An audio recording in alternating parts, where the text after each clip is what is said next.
West Wales, Pembrokeshire, and Pembroke town itself. What a pit stop on the road to invasion this has been, if you were into that kind of thing. Well, the first Norman tourist with that in mind was Arnulf de Montgomery. He came here, had to set up his holiday home very quickly because the neighbours were very inquisitive.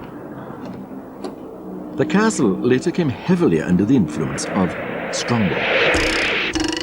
We're not talking cider here, but Strongbow won Richard de Clare. He had a yearning to see Ireland, and having seen, go and conquer. Pembroke Castle was the perfect launchpad for that. Indeed, could this be the place where the Irish troubles began?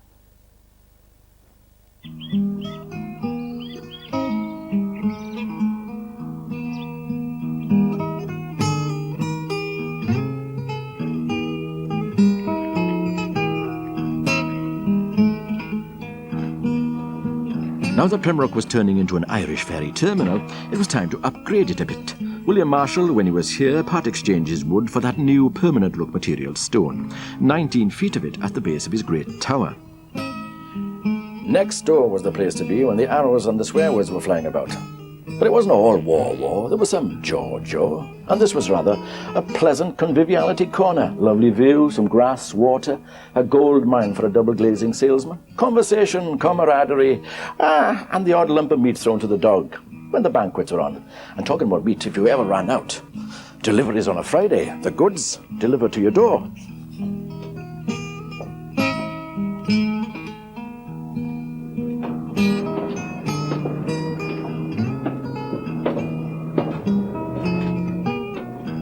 How's this for a design extra then, for adding to the estate agent's description when trying to sell the place? A handy cavern for making deliveries. Also doubles as a boat store. Every castle should have one.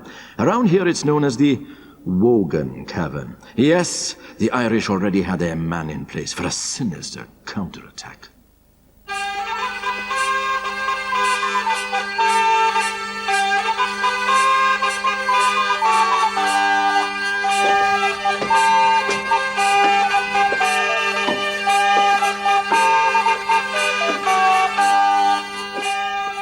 Henry VII was born here.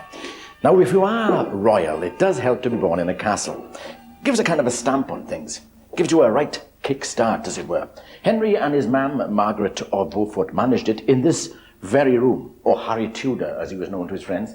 It's not for me to mention the fact that his mother was very, very young, of course, being a gentleman. But put it like this. When Harry was 14, his mam was just double that.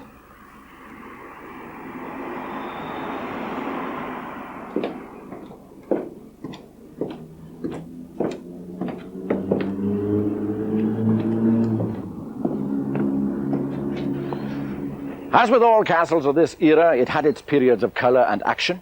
In Civil War days, it changed sides now and again. First parliamentarians, then royalists. Well, you had to be careful in those days. The other side might be winning. Cromwell, though, getting fed up, he sent his demolition gang in and said, "Reduce it." Down came the walls and the towers.